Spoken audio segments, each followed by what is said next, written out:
ప్రభు నందు ప్రియులారా, ప్రభు నామమున మీకు వందనములు. ఈరోజు దేవుని యొక్క వాక్య ధ్యానము ఫిలిప్పీలకు వ్రాసిన పత్రిక 4వ అధ్యాయము 1వ వచనము. కావున నేను అపేక్షించు నా ప్రియ సహోదరులారా, నా ఆనందమును నా కిరీటమునై ఉన్న నా ప్రియులారా, ఇట్లు ప్రభువునందు స్థిరులై ఉండుడి. దేవుడి మాటలు దీవించి ఆశీర్వదించునుగాక. గమనించండి ప్రియులారా, పౌలు ఫిలిప్పి సంఘమునకు హెచ్చరించిన మాట ఇది. కొందరు వ్యక్తులు సంఘములో ప్రవేశించి సంఘమును తప్పుడు బోధలతో గలిబిలి చేస్తూ ఉన్నారు. సున్నతి ఆచరించాలని ఉపదేశం చేస్తూ ఉన్నారు. అందుచేత కొందరు తమ యొక్క విశ్వాస జీవితంలో నుండి తొలగిపోతూ ఉండగా వారు అలాగున వెళ్ళిపోకుండా స్థిరులై ఉండాలని పౌలు వారిని హెచ్చరించాడు. ఏ విషయంలో స్థిరముగా ఉండాలని పౌలు ఇక్కడ తెలియజేస్తూ ఉన్నాడు. పౌలు శ్రమల కొలిమి ఎదురైనప్పుడు విశ్వాసమును విడిచిపెట్టకుము, లోకమందున్న నీ సహోదరులందరికీ శోధనలు సహజమే అని సెలవిస్తూ ఉన్నాడు. లోకములో మీకు శ్రమ కలుగును, అయినా ధైర్యం తెచ్చుకున్నాడని రక్షకుని యొక్క వాగ్దానాన్ని నమ్మి విశ్వాస యుద్ధములో స్థిరముగా నిలవబడుము. ప్రభు పరిచర్యలో ప్రయాసపడుతూ విత్తనము నాటుతున్న వేళ వెంటనే ఫలితము కనపడక నీ కష్టం వ్యర్థమనుకొని కృంగిపోకుము. నా ప్రయాస నిష్ఫలమాయన నీ ప్రవక్త వలె నిరాశ చెందకుము. ప్రభువునందు నీవు పడే ఏ చిన్న ప్రయాస అయినా ఎన్నటికి ఎప్పటికీ వ్యర్థము కాదు.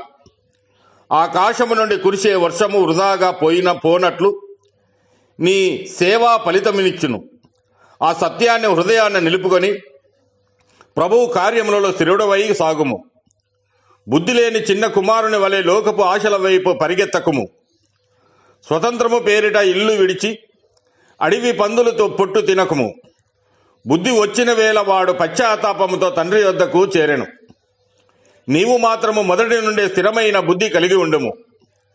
అదృశ్యుడైన దేవుని చూసినట్లు విశ్వాస నేత్రాలతో నిలిచి రాజాగ్రహమునకు భయపడిన మోషే వలె ధైర్యముగా ఉండుము. లోకానికి భయపడక కేవలము దేవునికి మాత్రమే భయపడే బుద్ధి కలిగి ఉండుము. తప్పుడు బోధకులు మరియు లోక శోధనలు విశ్వాసులను క్రీస్తు నుండి వేరు చేయడానికి నిరంతరము ప్రయత్నిస్తూనే ఉన్నారు.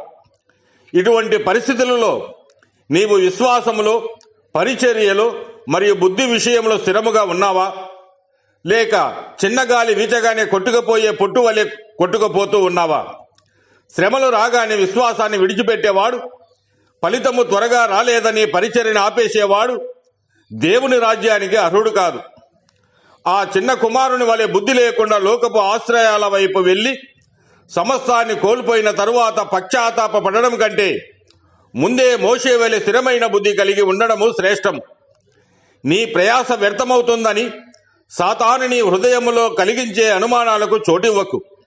కనుక ప్రియులారా, నీ విశ్వాస పునాది క్రీస్తే అనే బండ మీద ఉంటేనే నీవు నిలవబడగలవు.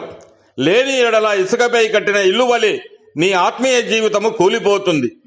కనుక మేల్కొని బుద్ధి కలిగి చివరి వరకు స్థిరముగా ఉండుము. దేవుడు మిమ్మల్ని దీవించి ఆశీర్వదించునుగాక.